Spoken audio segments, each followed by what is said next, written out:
Hi, this is Andrew Gumbs. This is the 11th episode of Artificial Intelligence and Cybersurgery. I'm the editor-in-chief of Artificial Intelligence Surgery, which is the first journal dedicated exclusively to artificial intelligence and surgery. I'm here with a friend of mine, Renato Costi, who's a head of surgery at Parma. But before we get to Renato, I also want to introduce my co-host, Dr. Vincent Grasso. Thanks, Andrew. Hi, Dr. Vincent Grasso. I'm the social media and strategy director for the journal. You can find us at aisjournal.net. And as Andrew said, we're the only medical journal dedicated to AI, all things AI and surgery. And it's fantastic to have an 11th episode and another qualified and interesting guest on our show. And Andrew, I guess, surely you can introduce him. He's your pal, right? No, so Renato, I'm thinking we met. Was it in America or in Paris? I guess it was in Paris. You were at the EMM hospital in Paris, and we met there, and then we met again, of course, several other times in US mostly. Yeah. And so we know each other since a little 20 years, something like that. Oh God, I was in Institut Mutualiste Montsouris in 2006 to 2007. I was there for 12 months. I was doing a minimally invasive HPB fellowship with Brice Gaillet. Now, yes. were you visiting him, or you worked? I meet him sometimes in congresses, and I'm not regularly, but still I guess I had some kind of imprinting from Brice Gaillet. I met him the first time. I spent several months with him in 1999, and so my passion for laparoscopy, I think, started over there some way, and it's nice. We spent some good time together, Andrew, and it is a very pleasure for me also to be here with you today. So I'm currently I'm in West Paris right now. Vincent, where are you right now? I'm in Rutherford, New Jersey today. Okay, and Renato, where are you right now?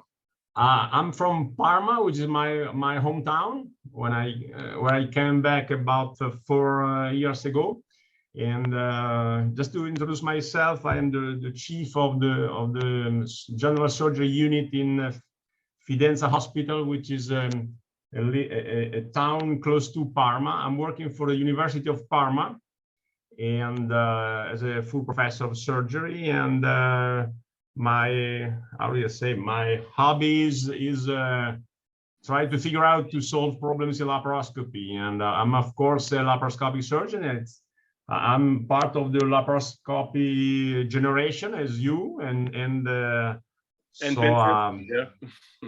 so it's a big general surgery hospital, mainly performing colorectal and gastric surgery, and of course colorectal by laparoscopy. So it's a quite busy life, as you can understand. So you're in Parma right now? Yeah. So I actually met Vincent back when I started my residency at Yale University. You were a advanced laparoscopy fellow. Is that the proper? Yeah, I was one of the early advanced laparoscopy fellows with Butch Rosser in the Department of Surgery when you were up there. Before, I mean, you must have been one of the first fellowships. Yeah, it was really early. We were a U.S. Surgical Center of Excellence. Right. And Butch created with the chairman a fellowship that was kind of early, so it was fun. So U.S. Surgical became Covidian, and then Medtronic. Is that the order? Is there a fourth one in there I'm missing? I think that's. I'm not sure. I feel like there's a fourth one, but I can't remember. But anyway, they're Medtronic now. So Renato, Vincent and I we're very interested in artificial intelligence. We're actually starting as we speak some startups. So we're very interested actually to hear in. It sounds like you have a new device that you're very excited about. How long have you, before you tell us what it is? How long did you how long ago did you have the idea in the beginning? Actually, I couldn't say. Just to enter a little bit in the subject. It started a long time ago, and I always had this kind of problem to solve. Very simple problem, and at the same time a very difficult task to accomplish, which is to close the port sides. And as you since you work in US, you know which is the difficulty of closing the fascia, the port side, the fascia of the port side, with a very thick abdominal wall. And actually, because of the obesity that we have, it's a big problem. And because the amount of lawyers, people, when you have a port side hernia, a complication from that, it's a really big deal in America. I will leave it at that. Yeah. So I started studying and reading, and so I started to think about how to close, and I of course used all the devices now available in the commerce, and I didn't find any device really useful, because it is not only difficult to close the port side, it is quite time consuming, and of course closing the port sides is the end of the operation. And I don't know in France or in US, but usually you let all the young surgeons or the residents closing the port sides, and so you already did the most of the procedure. You relax, and you do not want to spend 15 or 20 more minutes to close this. We say it's so anticlimactic, anticlimatico. It's so like it's like the last thing you want to do after a laparoscopic Whipple is sit there and close. It's like it's brutal. So I started studying and reading, and if you look at the literature, you see that there is some 3% in some paper, in some review, to 6% of laparoscopic port sides hernia, which is quite impressive. And if you go to the patient, to the obese patient population, you can see which is that this kind of problem is much higher. And I recently read a review on the subject, and if you look for the hernia, if you look, you find with the ultrasounds or CT scan, you can have surprises. So this 3% goes to 15, or there is a paper about the CT scanning obese patients. I think it's some months or maybe 1 year after surgery, and he finds a little 38 or 39% of patients with an hernia. So I said to myself, maybe we should do something better than we do now. And in the obese I'm not an obese patient surgeon. I did some in France, but not anymore.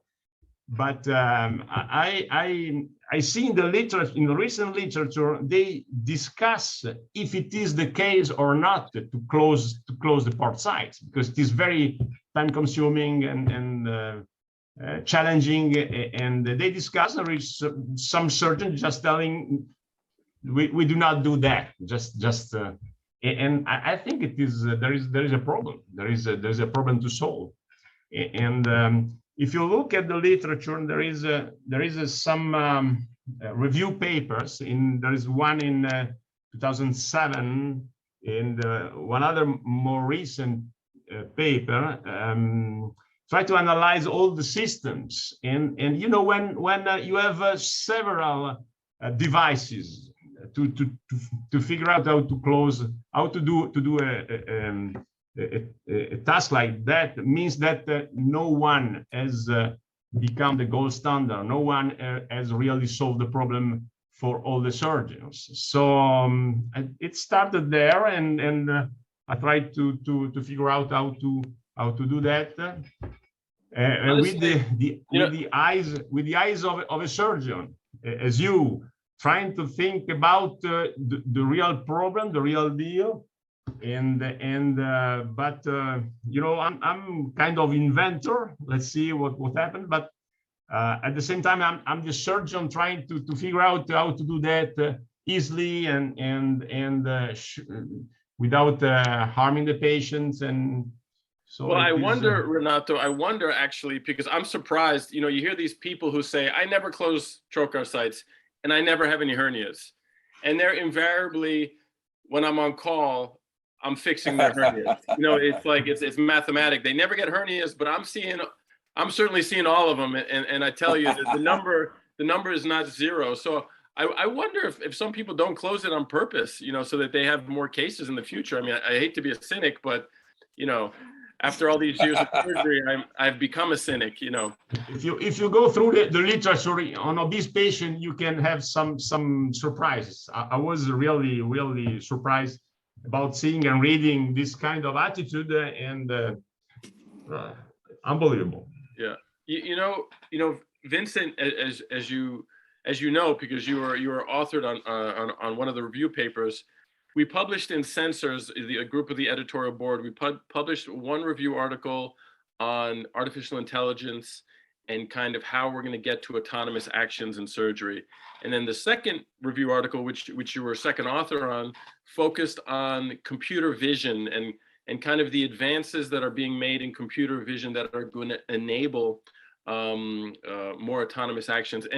And actually, that got me thinking that I want to do a third paper on sensors, and you know, I'm using the word poorly, but it's a bit ironic because the journal that invited us for these articles is called Sensors, right? And they've been trying to get me to write about sensors for a long time, and the reason I'm talking about all of this is A, you know, I want to write this paper, but B, I wonder if a sensor attached to a device that closes fascia, if it could tell you that you've actually gone through fascia. I'm sure it's theoretically possible, but I wonder if that would benefit, you know, a success rate with something like you have. Obviously, we're not going to talk further on that because that's probably proprietary information. But I just kind of wanted to just lay it out there. You know, sensing technology and surgery is a part of artificial intelligence. It's a part of intelligent surgery. And I think it could be very interesting in any device that is designed to close trocar sites. Because how many times you close the trocar site, you feel it, you're sure you've got fascia, and then you stick your finger in, you've closed nothing, you know? So I think it could be interesting. We'll talk about it after the podcast, Renato, don't worry. I think it is interesting. It is interesting, of course. The issue is that do I really close the fascia? Well, my device is very simple to use and very sure, but still I have not used it on humans. So actually, I can't be sure 100%. And right now we are starting some kind of how to say experiments on how to say false abdominal wall, and we are going to like a phantom. You've created we also created a kind of synthetic abdominal wall with some plastic. We usually call that a phantom. Okay. Like como una fantasma. Yeah.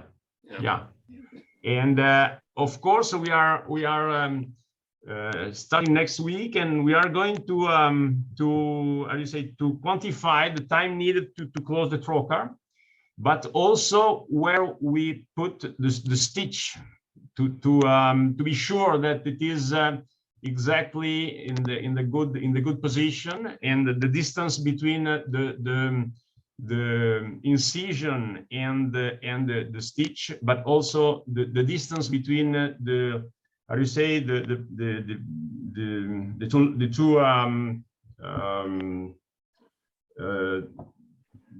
the two cut edges. Yeah, the edges of the incision, exactly.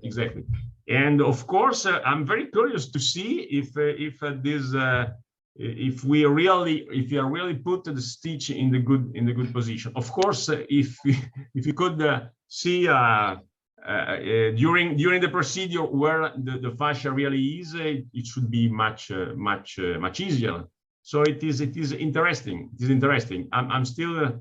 It's a little bit early for me to to think about that, but I think it is interesting. We will talk about that maybe in some months or in the future.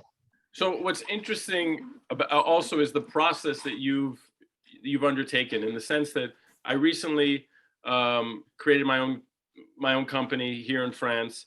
I've recently starting to, obviously have a patent, looking for investors, reaching out to people, creating a C-suite, naming a chief technology officer, naming a vice president of business planning, looking for an advisory board. You were kind enough to think of me for your advisory board, which we'll talk about after, which of course I would love to be a part of, and we'll talk about that.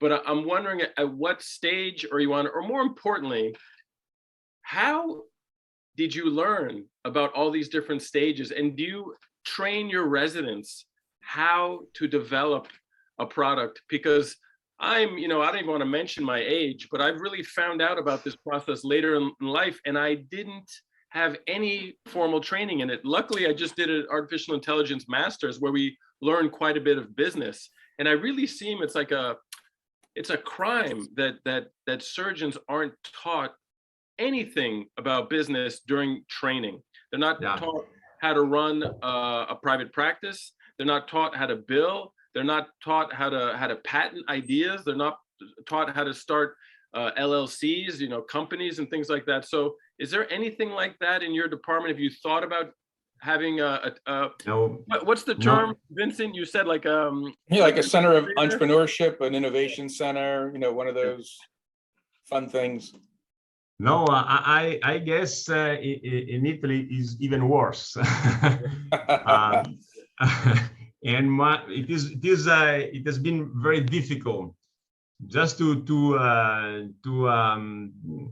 have the patent pending, and it is I just found some time and energy to do that, but it is of course I try to learn by myself. There is this is not taught at all in university, and also the offices that they should follow you and help you in doing that. They're not so effective. Let's say that. Right. Or non-existent, but that's another topic. So, but that's good. So you pretty much taught yourself pretty much like I had to.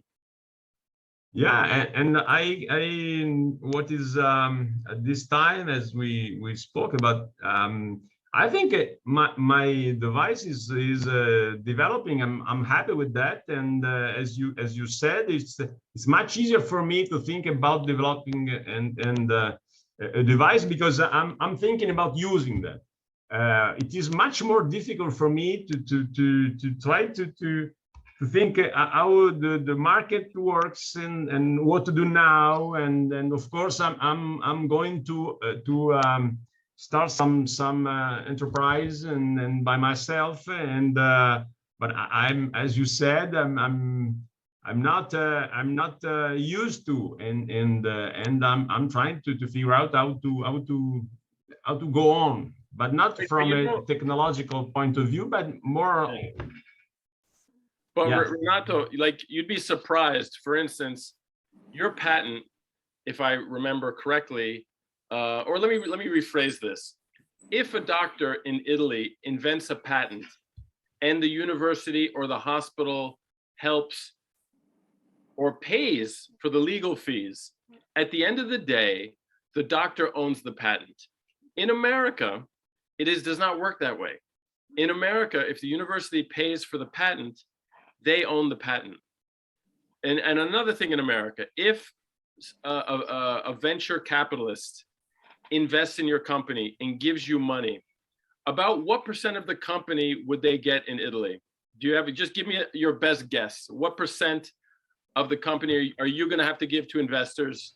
No, I don't know. I don't know. Give me a number between 0 and 100. Give me a guess. Just give me a guess. I know it's an unfair question, but you'll understand why I'm asking you. What is your impression on what percent of your company you will have to give to the investors for them to give you any amount of money? I can tell you, because what you said is not completely true. Actually, if the university pays for the fees for you to develop, and they owe the patent. What happens, and what I told you is that the university, they are not interested in developing this kind of how do you say, of device. Yes, developing at the how do you say, at the market stage.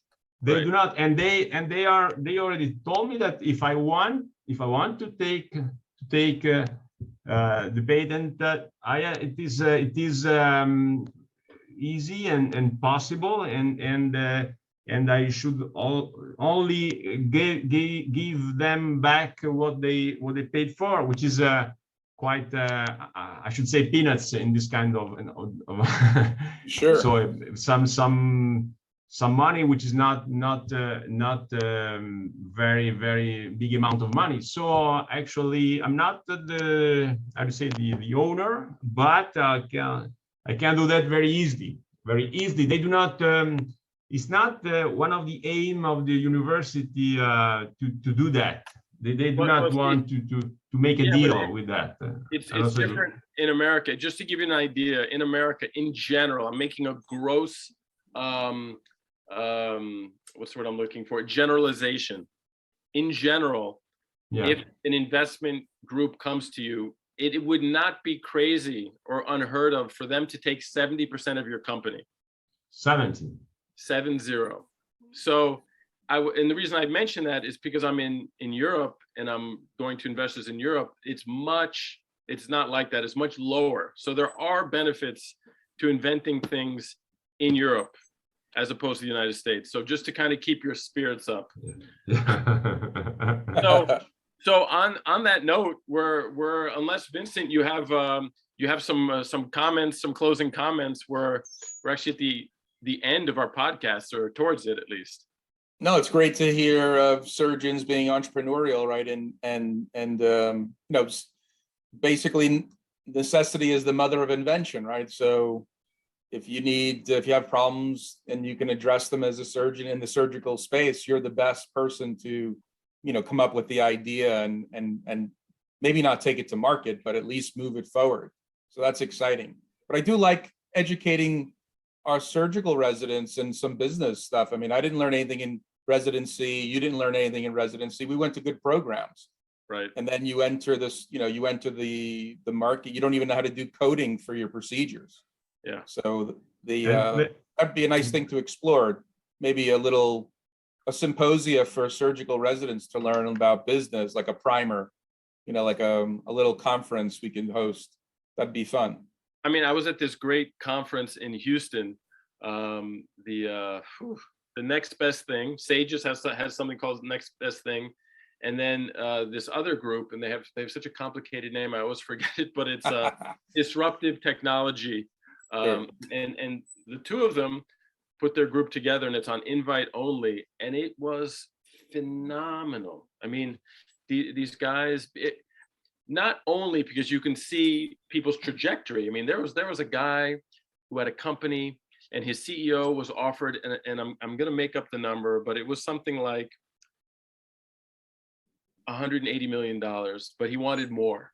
So eventually it fell through, and they ended up selling the company for like. Let me know these people. Let me know these people. Yeah. No, but I mean, they were telling stories about how that they had a moment where their boss could have sold the company for a lot. They made a bad decision, and they ended up selling it for peanuts. You have all these stories. You don't just, in what we do, inventing things, you really hear a lot of stories of things not working out. I mean, 1 out of 10 at best, I think, is going to have success. But what I'm getting at is these to learn about these things is just priceless. Just being in the room, I met so many people, investors, people interested, just from being in the same room. It's a shame. I can add something, and I tried.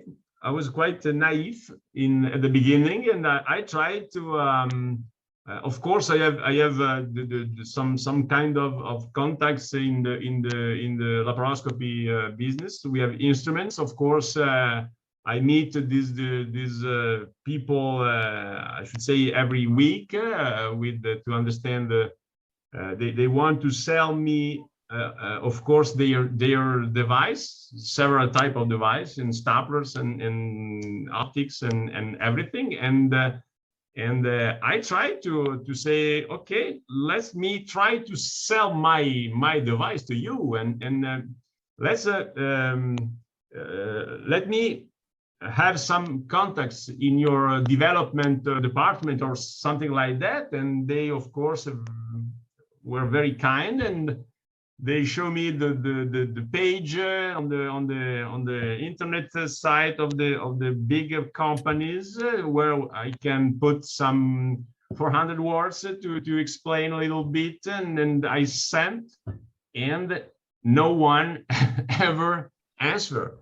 So I don't know if it is that because there are millions of potential inventors trying to sell, and they just have not the time to read from inventors. But what I found is it is impossible to have this kind of relations with bigger companies. I don't understand why. It should be maybe interesting for them. Of course, I'm the inventor, and I think I found the solution to the problem. And of course, there are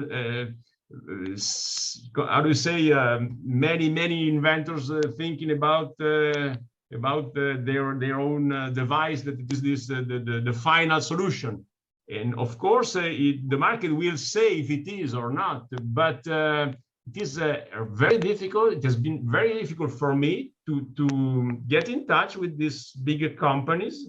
And of course, I hope I will have the opportunity to do that later in the development. But I was surprised that no one was interested in me speaking about a real problem. And as you said, I'm the inventor. I am also the surgeon. I can tell you.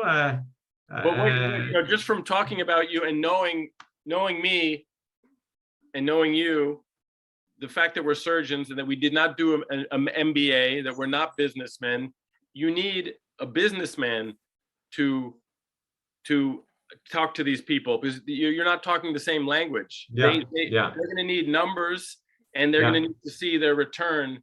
They don't. Yeah. I'm going to sound crass or harsh this way, but but it's just for the sake of projecting my idea. They don't care necessarily about the clinical problem. Yeah. That's not their focus. That's our focus. Their focus is on how I'm going to make a profit. So you have to, you probably, you know what? This is a great time to end our podcast so that we can talk in private, the three of us. Okay. Okay, nice. So Renato, and everyone who's listening, and Vincent, thanks for being with us. If you listen to us, and I think tomorrow, Vincent, we might be recording episode number 12, right? Yeah, we have a fantastic machine learning PhD, very interesting guy I worked with, has his own company, big shot at Bell Labs before, and it's going to be very interesting to hear his side of the AI story and how it could help our surgical friends move forward. Great. All right, everybody. I'm going to turn this off. I'm going to stop the. All right, I have to end. So You got it? see you guys. Yeah.